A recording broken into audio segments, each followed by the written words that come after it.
ये कहानी महाराणा प्रताप की पूरी कहानी, पात्रों के नाम और विवरण। महाराणा प्रताप मेवाड़ के राजा, एक महान योद्धा और स्वाभिमान के प्रतीक। उन्होंने अपने जीवन को मेवाड़ की स्वतंत्रता के लिए समर्पित किया।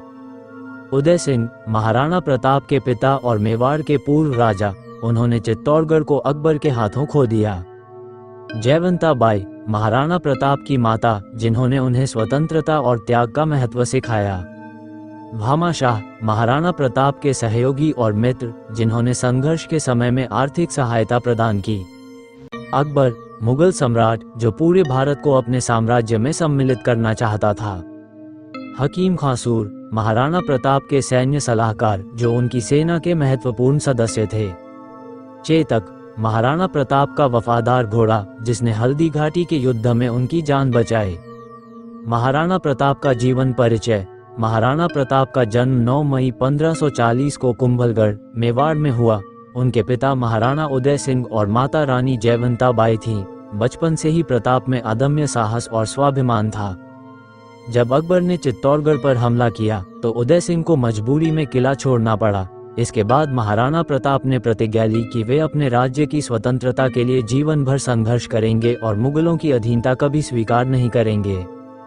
हल्दी घाटी का युद्ध 1576 महाराणा प्रताप और अकबर के बीच सबसे बड़ा संघर्ष हल्दी घाटी का युद्ध था।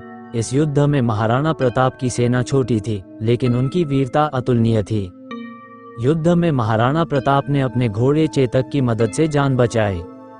चेतक ने घायल अवस्था में भी महाराणा को सुरक्षित स्थान पर पहुंचाया और अपनी जान दे दी। हालांकि यह युद्ध निर्णायक नहीं रहा, लेकिन यह महाराणा प्रताप के साहस और स्वाभिमान का प्रतीक बन गया। जंगलों में संघर्ष। हल्दी घाटी के बाद महाराणा प्रताप ने जंगलों में रहकर संघर्ष किया। उनके पास सेना के लिए पर्याप्त धन नहीं था। इस समय भामा शाह ने अपनी संपत्ति दान कर महाराणा प्रताप की सहायता की। महाराणा ने अपने छोटे से संसाधनों के बावजूद मुगलों के खिलाफ संघर्ष जारी रखा। महाराणा प्रताप की मृत्यु। महाराणा प्रताप का जीवन कठिनाइयों और संघर्षों से भरा था। 19 जनवरी 1597 को 57 वर्ष की आयु में उनका निधन हो गया। उनकी मृत्यु के बाद भी उनका नाम स्वतंत्रता और स्वाभिमान के प्रतीक के रूप में अमर रहा। कहानी का संदेश। महाराणा प्रताप की कहानी सिखाती है कि स्वाभिमान और स्वतंत्रता के लिए संघर्ष करना सबसे बड़ा धर्म है। उनका जीवन त्याग, वीरता और देशभक्ति का उदाहरण है। आज भी वे भारत के वीर योद्धाओं में सबसे ऊपर माने जाते हैं।